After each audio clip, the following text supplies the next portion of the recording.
நாளைக்கு கொண்டு வந்து கொடுத்துட்டு வேலைக்கு வாங்க. நாளைக்கு செவ்வாய்க்கிழமை இது நாளைக்கு தரமாட்டாங்க. புதன்கிழமை கொடுப்பியா? எடுத்துடுவேன். ஒன்னாம் தேதி வேலைக்கு வரியா? ஒன்னாம் தேதி வேலைக்கு 5000 ரூபாய். 31ஆம் தேதி நீ காசு கையோட வா. 1ஆம் தேதியில வேலைக்கு வா. சம்பளம் இல்ல முடியாதுப்பா, அதெல்லாம் முடியாது. வேலை வேண்டும் என்றால் மாதம் 5000 ரூபாய் லஞ்சம் தர வேண்டும் என்று தூய்மை பணியாளர் ஒருவரிடம் சென்னை மாநகராட்சியின் 4வது மண்டலத்திற்கு உட்பட்ட 47வது வார்டில் பணிபுரியும் சிஐ அதிகாரி ராமதேவி என்பவர் மிரட்டும் துணியில் லஞ்சம் கேட்பது போன்ற வீடியோ வெளியாகியுள்ளது. இதுகுறித்த மேலும் விவரங்களை செய்தியாளர் வெங்கடேசன் வழங்க கேட்கலாம். வெங்கடேசன் வணக்கம், மேலும் விவரங்களை சொல்லுங்க. வணக்கம். சென்னை மாநகராட்சி தண்டையார்பேட்டை 4வது மண்டலத்துக்கு உட்பட்ட 47வது வார்டில் 50க்கும் மேற்பட்ட தூய்மை பணியாளர்கள் ஒப்பந்த அடிப்படையில் பணிபுரிந்து வருகின்றனர். தூய்மை பணியாளர்களுக்கு மாத சம்பளமாக 23,000 ரூபாய் வழங்கப்பட்டு வருகிறது.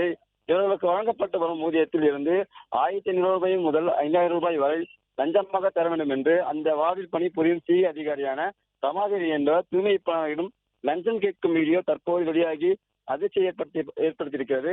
ஒப்பந்த பெயரில் வேலைக்கு வருடம் 1ஆம் தேதியிலிருந்து நீ வேலைக்கு வர வேண்டும் என்றால் இந்த மாதம் 1,500 ரூபாயும் அடுத்த மாதம் சேர்த்து 5,000 ரூபாயும் 6,500 ரூபாய் கொடுத்தால் மட்டுமே 1ஆம் தேதி முதல் உனக்கு வேலை எடுப்பேன். நீ காசு கொடுத்தால் மட்டும்தான் பணியில் சேர முடியும், இல்லை என்றால் உனக்கு ஆப்ஷன் போடுவேன் என்று அவர் மிரட்டியிருக்கிறார். இந்த வீடியோவானது சமூக வலைதளங்கள் பரப்பி வருகிறது. இது தொடர்பான அவர் ரமாதேவிக்கு தொடர்பு கொண்டு கேட்கும் பொழுது அவர் போனை சுவிட்ச் ஆஃப் செய்துள்ளார்.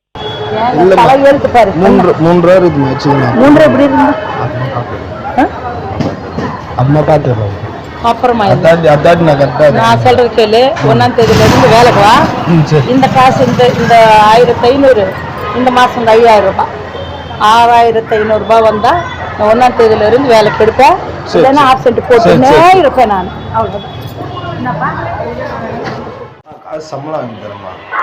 அப்புறம் நீங்க போராட்டம் என்னால முடியாதுப்பா. நானும் கட்டணம்ப்பா. நேற்று ஒருத்தர் வந்து உட்காண்டார் பாத்தியா?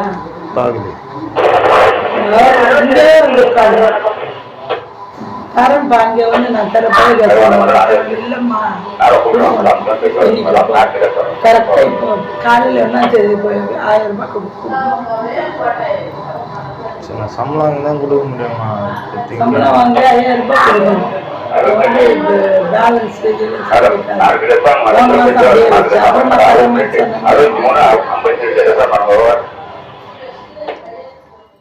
நாளைக்கு கொண்டு வந்து கொடுத்துட்டு வேலைக்கு வாங்க. நாளைக்கு செவ்வாய்க்கிழமை இது நாளைக்கு தரமாட்டாங்க. புதன்கிழமை கொடுப்பியா? எடுத்துடுவேன்.